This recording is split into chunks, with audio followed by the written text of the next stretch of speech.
This is SciByte, episode 74 for December 11th, 2012.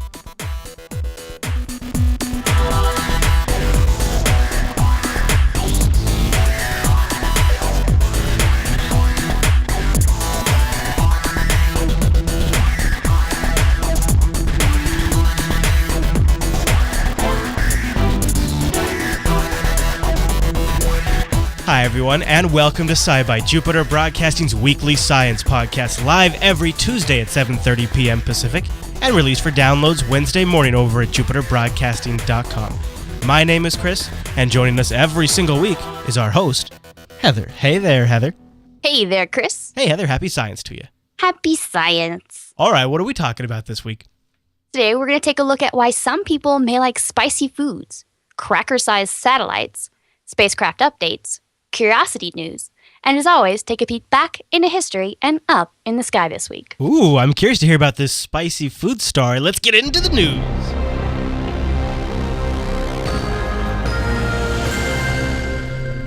All right, Heather, what is the first story? Alrighty, the science of spicy food liking. Say it. Yeah, well, there's more to it than just a tolerance from repeated exposure.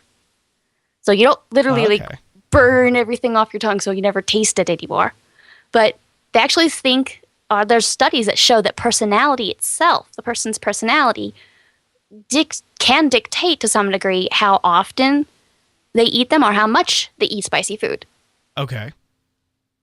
So there's significant evidence that the desensitization to the capsaicin,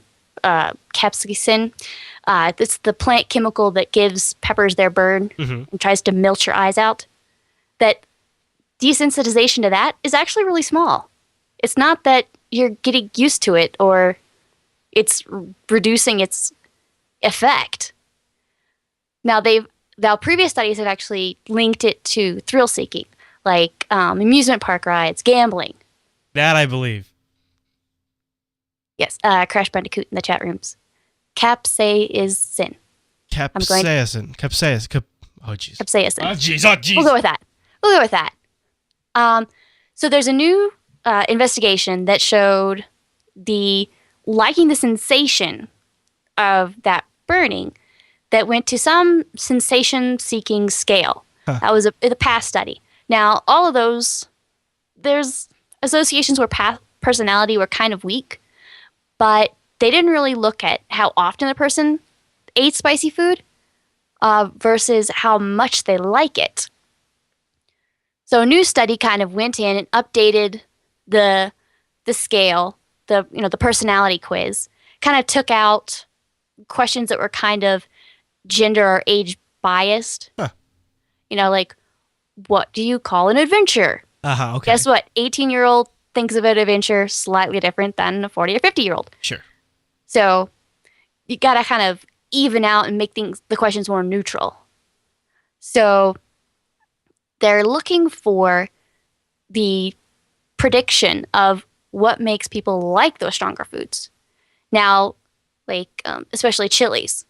Now, the news thing says that there was not necessarily cohesive, that it was high liking non-spicy foods didn't reduce the possibility, but the effect was a portion of the people that were studied showed enough that it wasn't the desensitizing effect, because the burning actually maintained. There was one person said, the guy said, no, it still burns. I like it. So there's that kind of thing. There's all sorts of things that go on. I mean, there's childhood exposure, moving to a different place and getting a whole different set of food preferences, or, those type of things, and how it affects, the intake or the actual dose of it. So there's some evidence that there is these people that want to push the boundary, want to have, or more likely to have, the liking of spicy food, which kind of makes sense. You're pushing that way. Now, I'm not necessarily so. Me and my very a high risk, crazy personality. Now, my dad loved peppers. He could just munch them down. I tried one once. I was like, okay, I'm going to do this. I think I bit into the worst pepper on the plate because I almost... Red hot. Yes, it was red hot. My throat just closed up. I couldn't breathe. My eyes turned red, were bulging. Yeah, my parents are like, all right, let's get some water. Let's dose her down. Yeah, I've had the throat thing where it is hard to breathe when you get a little surprise spice. Yeah. I find myself, it's interesting, with Thai food, I found myself over time ramping up the spiciness because, you get the 1 star to 4 stars or whatever, 5 stars. Yeah. And I did, I felt like I did sort of build a tolerance in a sense, but maybe it was just, the other thing I was thinking about as you were explaining it is maybe I actually just learned to appreciate flavor characteristics in that heat range. And I know that sounds weird, but like, when I'm sure, Heather, of course, the first time you smoked a cigar, you're like, oh my gosh, this tastes like a burnt stick. But then as you continue to smoke that cigar, of course, you were able to then distinguish different flavor characteristics about the cigar. I think maybe it's kind of like that with spicy things. It's so possible. Beer, and or wine, I suppose. Yeah. Now, like you were saying, there's different spicy types. Now, the, Tex-Mex Cajun type of seasonings I can take a decent amount of. Thai food, I tend to space down the heat because I like the flavor better. But like every type of different food is kind of like different levels. Yeah. Now, I had a coworker who we'd go out to Thai and he'd get like 5 stars, like put extra spice in it. And we sit down and he would just break out in a sweat. Yeah. He'd like purposefully do that. He'd like go and he's like, hey, I want to eat this stuff and make myself go crazy. Let's go. So then a couple of us would go and watch him. We're like, you're funny. Yeah. Like Neil said in the chat room, there's a nice smoky flavor that goes along with the heat. And that's true for some of these things. I work with somebody right now who is just a spice nut. He'll get the spicy, thing from the chicken teriyaki place, and then he'll come back and he has these crazy nuclear spices in his drawer that just put it, on fire practically. And yeah, of course, then he goes and, well, never mind. That's another topic. But yeah, I think, to me, it seems like there'd be some sort of. It's weird because there were studies that showed that the capsaicin was still affecting the tongue as much. But I suppose there are different types of tolerance. Spice not like physical tolerance, but like a mental tolerance. Like, oh yeah, that's the sensation I get when I eat that, but I know it's fine. Yeah. Well, move to a different part of the country or try a whole different type of food. I didn't have Thai or Indian or anything like that until I was an adult. Yeah. And so I had very different choices for the flavor. Right. So things like that, you actually kind of reevaluate. You're like, oh, let's see. Kind of taste something randomly. You're like, oh, I like this much. Yeah, it's the spice thing is one of those things that you can get pretty. I think every kid probably has a good spicy story, and I think back to some of mine. I think my first really spicy encounter was with a really ultra spicy hot dog, and I bit into that sucker, and it was on fire. And now and again, by this, according to the story, I should still around have the same tolerance to that, but I now eat those. Yeah. So back then it seemed like I just put a firecracker in my mouth, but now I'm like, oh yeah, I'll take a spicy dog. You got a beer to go with that? Okay, boys.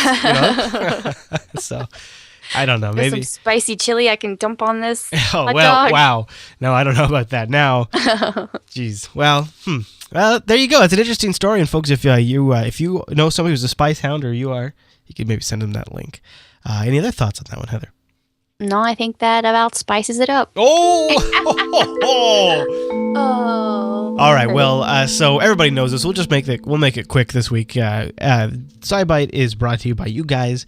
We have our affiliate links, and the way this works is when you guys purchase, after you click through on these links or you use one of our browser extensions that we have linked down there, it'll tag your shopping session, and then a portion of that goes to us, and that's how we pay for the bandwidth bill and the thingies like that. There's a lot of a lot of little things that go along with running a media distribution network.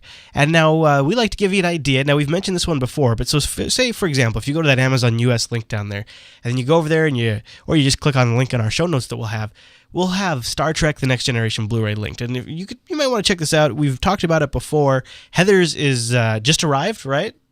Tomorrow, okay, on the way. Just shake in the air. I was able to I have not got it myself, but I have a family member who I was able to oogle over, and wow. Now there are variances in like some of the episodes, because literally some of the episodes came from sort of, a bad state. But even there, like, so the one I'm thinking of, there's quite a bit of film grain in one episode, but the colors and the sound are still so improved. And then when you see the ships, oh man, the ships. Anything that wasn't done on film, they've redone.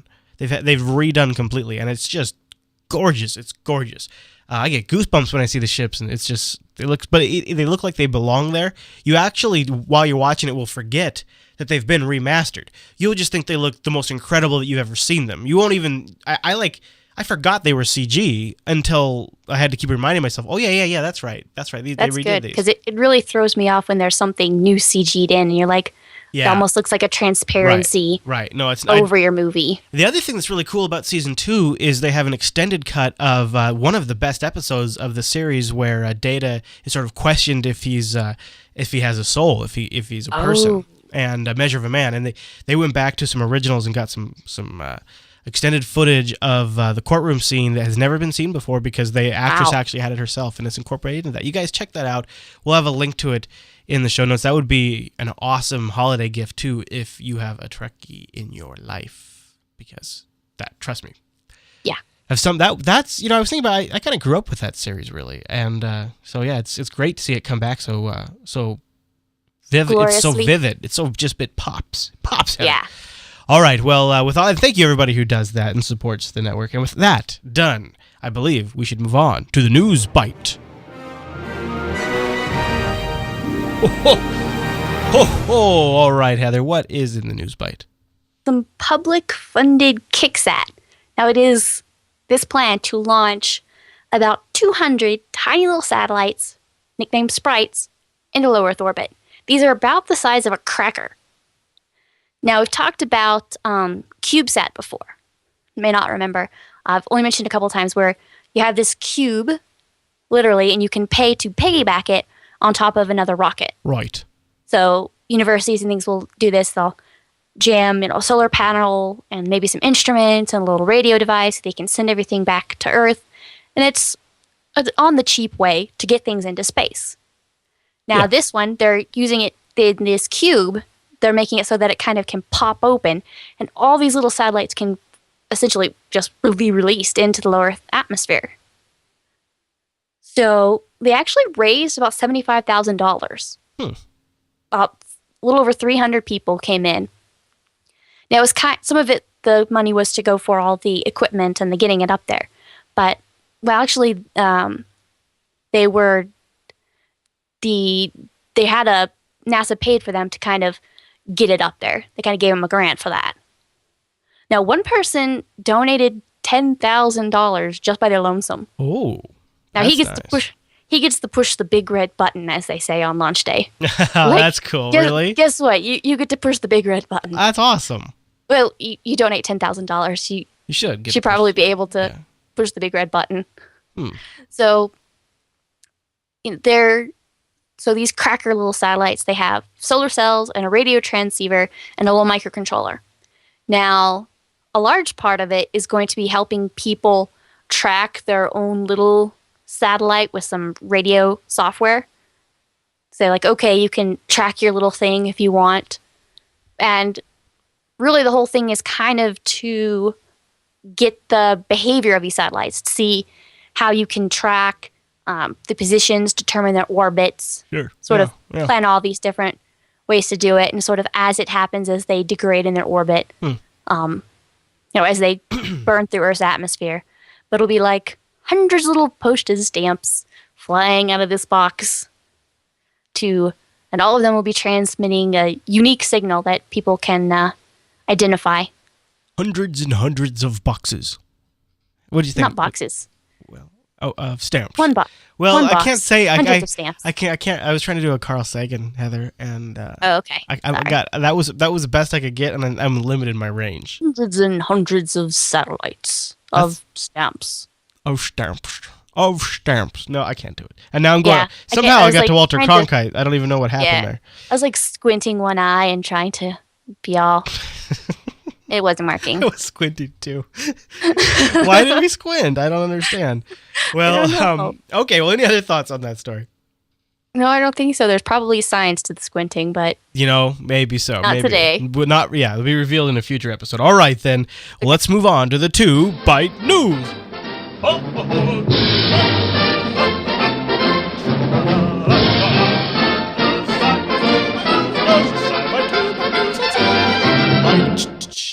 All right.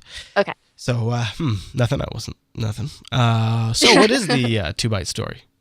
All right. Smoking and bone density. Uh-oh. So another reason not to smoke, especially as a teenager. Now this study was specifically aimed to women because osteoporosis, the weakening of bones, is much higher incidence among women. But these tests showed that smoking, especially in the teen years, really decreased bone density. Now that's when, as a teen or late teen, that's when you are gaining a large part of your the bone rate that it's developing. And they picked 262 girls ages between 11 and 17. They answered some confidential questions about nutritional habits, lifestyle, and then they came back for 3 years, every year, to kind of do bone density tests. Now, those who were smoking regularly, their bone density didn't really change at all. So, in fact, there was some decline in the density of the hips. Now, the non-smoking teens, they showed a normal, steady rise in bone density, overall. And so by the time they reached 19, everyone in the study, anyone who were smoked daily, actually essentially was a full year behind all the non-smokers. So there was like a year of bone density growth that they didn't get. That's pretty significant. Yeah. Now, like I said at the beginning, this test was more specifically towards women because they have the higher incidence of reduced bone density. But I imagine that something similar could probably be said against men as well. Yeah. Yeah, I would think it wouldn't be just, yeah.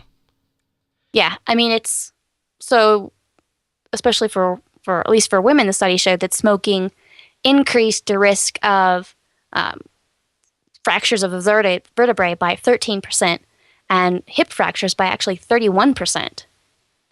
So you're almost a third more likely to break your hip if you smoked. Wow. So don't smoke. Yeah, you don't want to have a broken hip. No, Wow. That's pretty bad. Hey, Heather. Hey, Chris. I got this red flashing light on the SciByte 2000. Now, this could be nothing, Okay. or it could be a spacecraft update. It is. Good. All right, what is our spacecraft update? All right. Opportunity in the search for a habitable environment. Curiosity is all in the news lately. It's cool, but Opportunity, rover, been chugging along for so many years, he's still doing stuff. So they're actually currently studying some clay deposits now near the rim of Endurance Crater. It's been going around that for a while. Huh. So they kind of show that it was exposed to relatively neutral water a long time ago. Now there's been, obviously we've heard a lot of evidence off and on about very acidic or basic water, but all of that is very acidic or basic. So it's not water you could drink. Now, this actually showed water that was more in the drinking range. So more suitable for life. Now, they were able to kind of work together with all the various Reconnaissance orbiter. So able to look down from the orbiter and spot some likely looking deposits from orbit, and then kind of lead the rover team to kind of head that way. Now, but led to Metajevic Hill. Now, at this point, they've actually gone all the way around the hill. Well, it's a giant hill. Yeah. Now, they're probably going to stay there for a little while.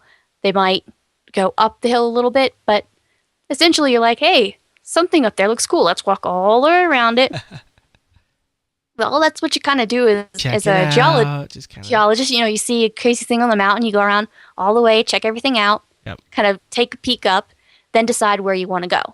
So maybe you decide, hey, there's interest. The most interesting part is right up this hill over here. So let's go up there.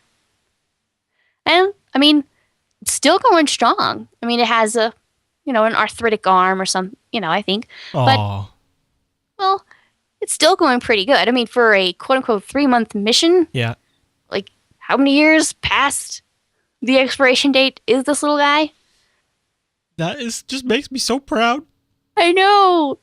So, I mean, they're still investigating things that we don't know about. There's tiny little sphericals embedded in the clay. As soon as it landed, within 2 weeks, they were able to see a little outcropping. And they saw these little, what they call blueberries in the soil. There's like little round, almost look like blueberries. They were BB-sized gray spheres. Now, they showed that they were actually tiny iron. So it was essentially where water goes through this, with this dirt, and the way it dries out and crystallizes, you get these spheres. So it was very, very much proof that, yes, there was water sitting here, and it did all this. Now, they saw some similar things recently on Opportunity, but they weren't quite the same because some of these were sort of broken off and broken in half, and they were very layered. And that kind of confused them. So they're not quite sure what they are or how they formed, but that's what science is for. Ongoing science does the work. Right. More science to be had. Yes, much more science to be had, especially on these Opportunity. I'm so proud of him. Stay tuned for around. Science. Yes. All right. Now we have something else that's sort of heavy, man. This is Grail's lunar gravitational map. Now, Grail, it's the 2 satellites they called Ebb and Flow. They were orbiting the moon, and they had a very distinct the distance between them. They could measure, as they orbited around, gravity will make you go a little faster or a little slower depending on where it is. Now, they could measure the distance between them, like the amount of change, as small as 1/20,000th the velocity of a snail. You're kidding me. I'm not kidding you.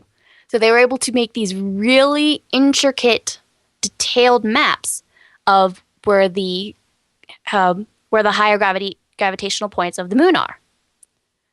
Now, there were some obvious things that they saw. Giant crater. Hey, there's something that indicates there is a crater there. Now, there were also these weird linear features where it's straight lines. And some of them were impacts, but they were actually able to kind of peel back the overall map of the moon's gravity and say the inner crust was at some point practically completely pulverized. So there was some really big event that just crushed the inside of it. Now, they also were able to see that there was a lot of aluminum on the moon. Now, this nearly the same kind as on Earth. So it's a couple of these pieces are all leaning together to sort of correlate with the hypothesis that the moon was formed during a giant impact event. Right. They do line up with that, don't they? Yep. A lot of the aluminum, the material would be there. It was completely pulverized, so it came out with that.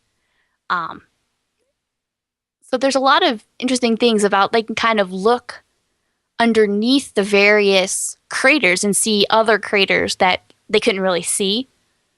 Very big event that was just crush this part of the moon, and then a whole bunch of smaller craters on top of it that you maybe can't see that original thing anymore.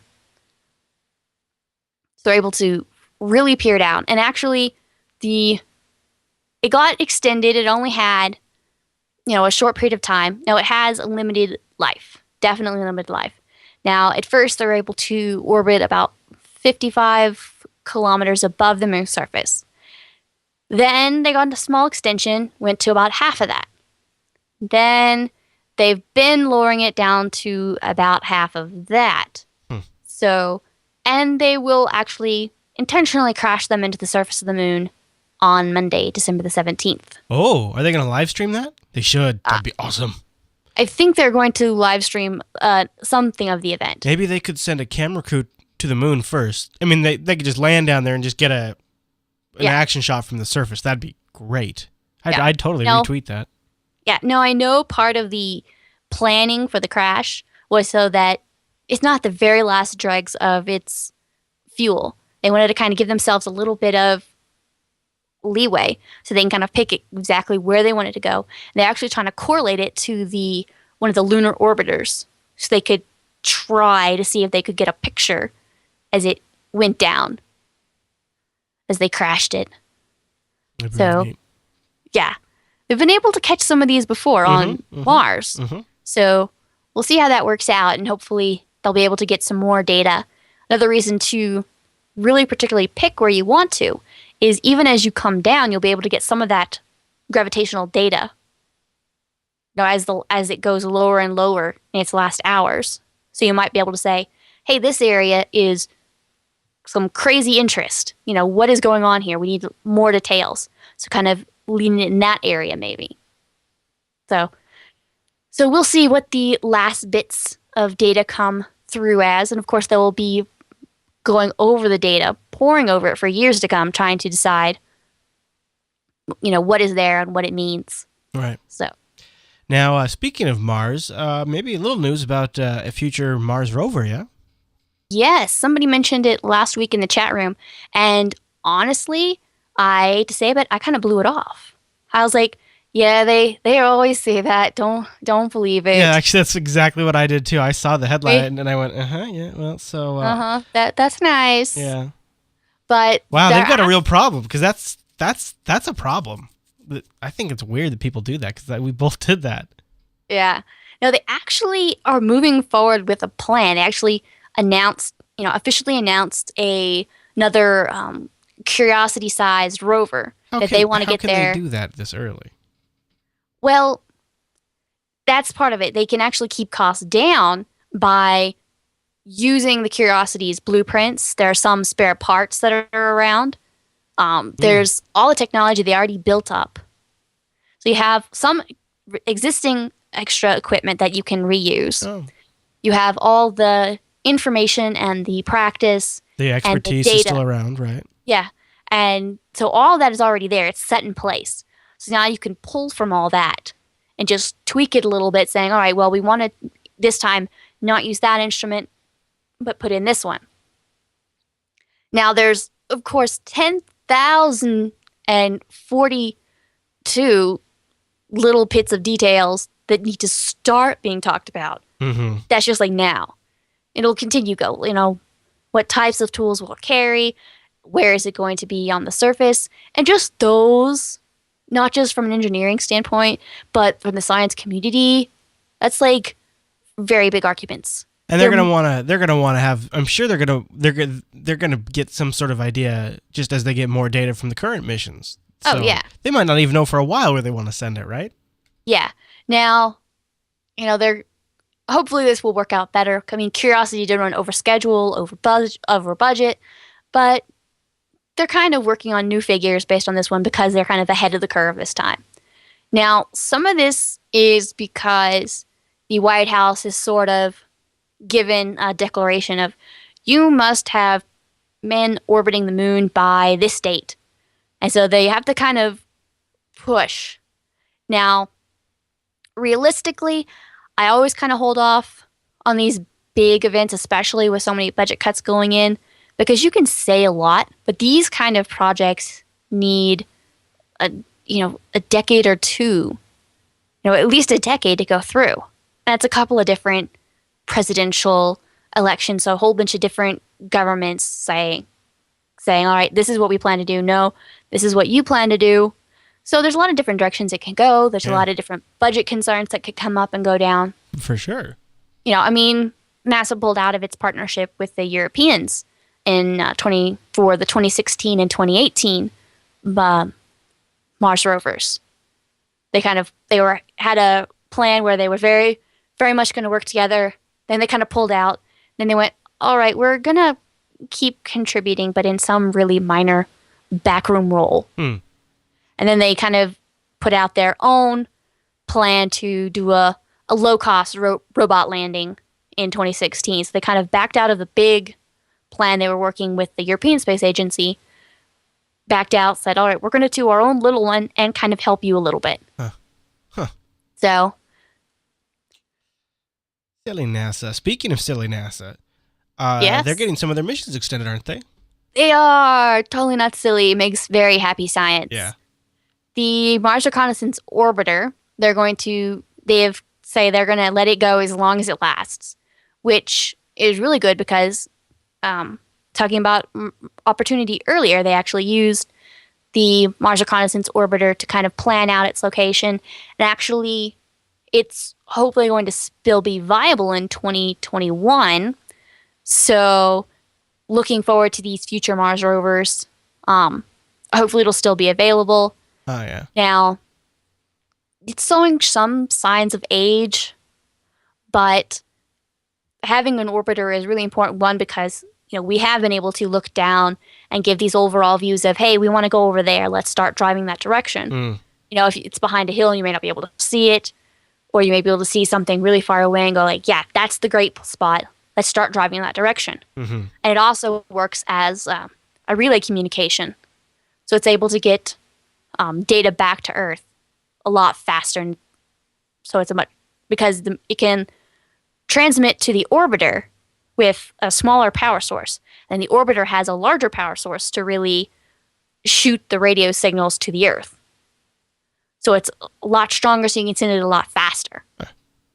So there's a lot of ongoing stuff for that. So kind of hope that, of course, we've always got opportunity will go until it goes, until it no longer calls home like poor little Spirit.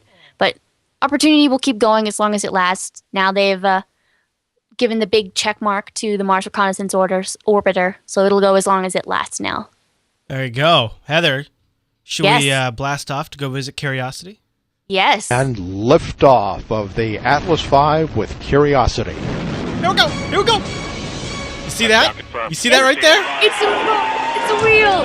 It's a wheel. I put that. I mean, what? Nothing. Yeah. All right, Heather. Well, so this thing's what? Probably just sitting around not doing anything? Yeah, no.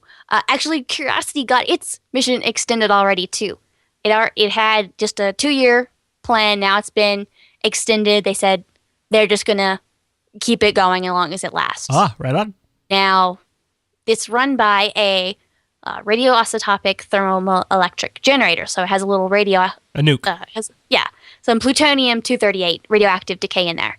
Now there's been estimates that it could last 55 years, even with some power margin. Dang. So, nice. So that it will have power for a long time. Now, how the wheels go, how the instrumentation goes, that's what really is the kicker. Because Mars is really dusty. And dust likes to get in gears and get in everywhere. Yeah. Especially Mars. Mars dust is very fine and gets everywhere. So that will go as far as it can go. So they've already got the approval to fund it. Right on. So that is excellent. And in general, they have now wrapped up the first round of tests. We're moving on to our next location, as we may have mentioned last week. They've actually, the first sort of stopping point, what they called a rock nest. They're able to completely check out all and use all of the instrumentation. So there was a chem laser. They were able to, that's the one where they laser, because everyone likes shooting lasers. They shoot a laser at a rock, and they're able to take the spectrographic analysis of the, evaporated stuff that comes off of that rock. Right. And they're able to use that against APXS chemical sensor, so they can do some initial analysis on the rock. They've got a hand lens imager, so they could take up close-up videos. check out particle sizes, shapes, colors, and see, with the first scoop, what does it look like? And a second scoop, what does it look like? So you can kind of change how it changes with the depth. They're able to use the X-ray diffraction instrument. That way, there's a lot of instrumentation where you can say, yes, there's carbon there. But carbon really can be anything from, graphite in your pencil to diamond. Mm. So you have to really look at how the mineral crystal structure is. So they've got an X-ray diffractor that can show them that. So they can say, oh yes, it is this specific type of mineral. It is this specific type. They can get really specific about what is there. Now they're able to see that not a lot of it is crystalline, but there's all sorts of different instrumentations going together. So they can say, okay, so it's not that. Now they've already found that that the Martian surface is 5 times richer than Earth in what they call deuterium. It is a heavy version of hydrogen, contains like an extra neutron. So what probably happened is that there's water on the surface of Mars. The soil itself is between 5 and 12% water by weight. So kind of like the dry desert, but there's still some water there. Mm-hmm. Now, with the Mars's reduced atmosphere, we talked SciByte or two ago that the radiation is still lowered by quite a bit, but there's more of it getting to the surface. So that extra radiation could blast the water, make a lighter version of hydrogen into this heavier version. And they actually take that and look at how much of the hydrogen has extra neutrons from the sun's radiation and get sort of backtrack that to see what Mars's early atmosphere and climate would have been like. You see what's there and kind of backtrack and say, okay, this is what we see. That means this is how it was. So they have overall results kind of are showing that the composition they're seeing right now, where they are, kind of typical of Mars soils that other rovers and instruments have tested at other various sites, with possibly some simple carbon-containing molecules and perchlorate salts. That's what we were talking about last week. The big news, and everyone thought it was little squiggly things on Mars, but it wasn't. So they haven't seen any complex organic molecules yet. So we'll kind of see how that goes forward. And they're still not sure if the carbon that they did see was Earth contamination or if it is on Mars. So they'll continue testing various locations as they drive along, see how various things look and how everything's moving forward. Roger and that. Compare everything. Roger that. Now, we're going to skip the time machine this week? No, we've got a little bit of a time machine. All right. Okay. Well, then hold on.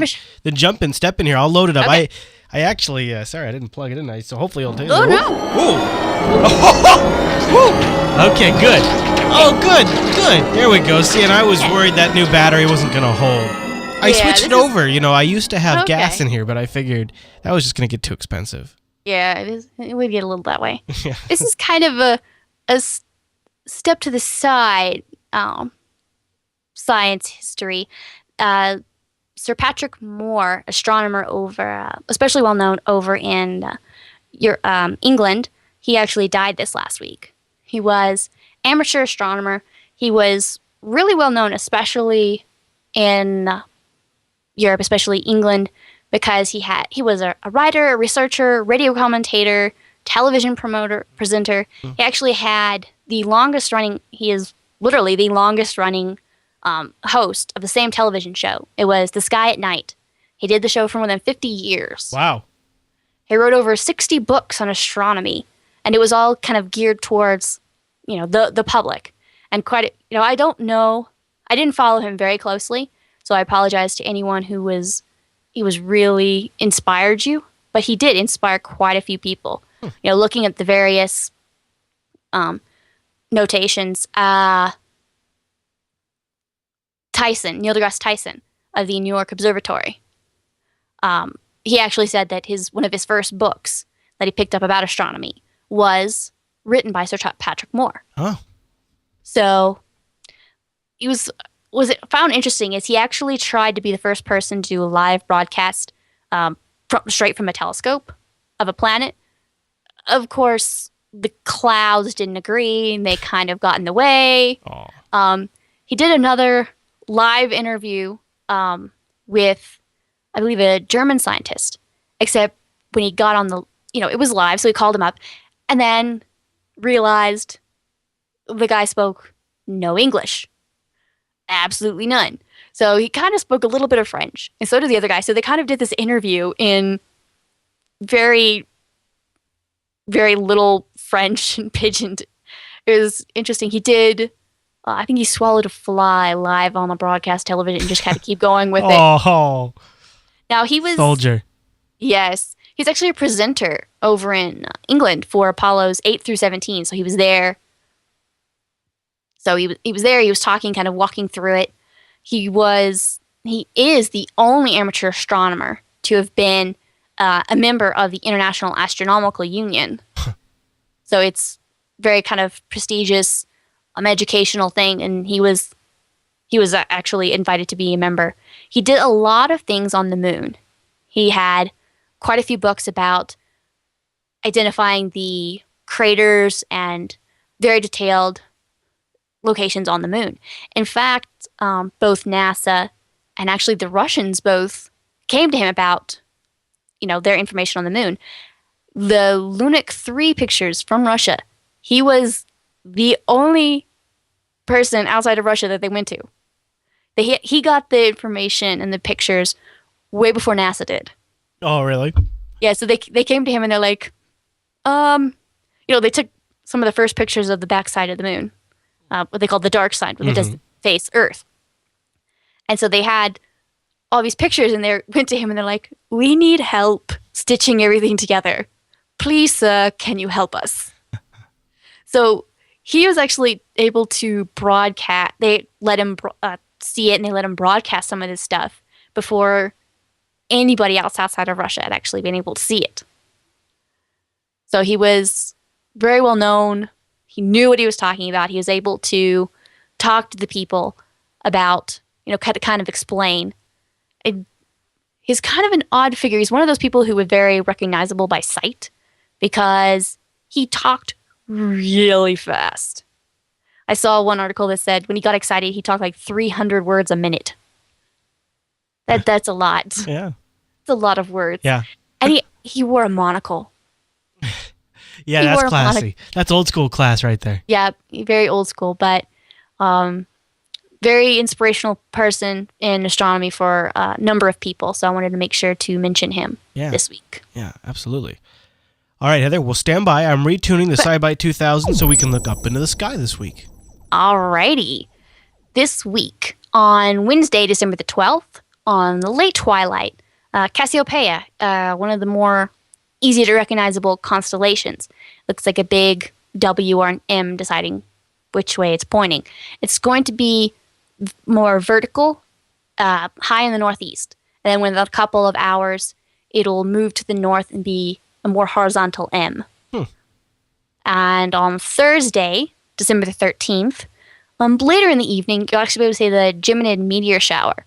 It's going to go on for a couple of nights, but on Thursday, it's going to be the peak of it. And that was often kind of said is one of the best of the meteor showers. So I'll be able to hopefully go out and take a peek at that. Oh, yeah. In general, Mercury, Venus, and Saturn are southeast at dawn, still making a show, and they're kind of forming a diagonal as dawn brightens. Venus, of course, is the brightest. Saturn is to the upper right, and star Spica is farther out, and Mercury is to the lower left, closer to the horizon. It's closer to the sun, so it's down. Mm-hmm. And Saturn's rings helps it fly away to the upper right. Of course, my favorite Mars is going to be hanging around at twilight, low in the southwest skies. And Jupiter is the star of the show still. It just passed opposition, which means it is the opposite. It is on the complete opposite side of the Earth as the sun. So it means we're getting to see it pretty much all night long. Just after twilight, it'll be low in the east, It'll start moving higher in the sky, in the east, kind of move to the southeast through the evening, and just before midnight, it'll be at its highest point, and it will continue on through the night into the morning. So definitely a sight to see. I will take a look. Of course, I got to look at the namesake. Yeah. Gotta look for the namesake. Yep. Now, with the holidays coming up, we want to let folks know that we'll be here next week. Yes. But then that will be our last episode for the year, and we'll be back on January 8th. Right, Heather? Yes. That's okay. Yes, that is correct. So we'll be here. We'll be here for our regular December 18th episode, but then we won't be back until January 8th. So 2 weeks off. Yep. So there you go. All right, Heather. Well, I think that's the whole show. Yeah. I think so. All right. Well, thank you for the great show. Thank you. And thank you, everyone, for tuning in. SciByte is live on Tuesdays at jblive.tv at 7:30 p.m. Pacific, which, here, I'll tell you right now. You ready? Which is 10 p.m. 10 p.m. Eastern. See, people have been asking that. What time is that Eastern, you guys? It's 10 p.m. But it doesn't matter because you can download SciByte Wednesday mornings over at jupiterbroadcasting.com, as well as find links to everything we talked about and send us an email to SciByte at jupiterbroadcasting.com.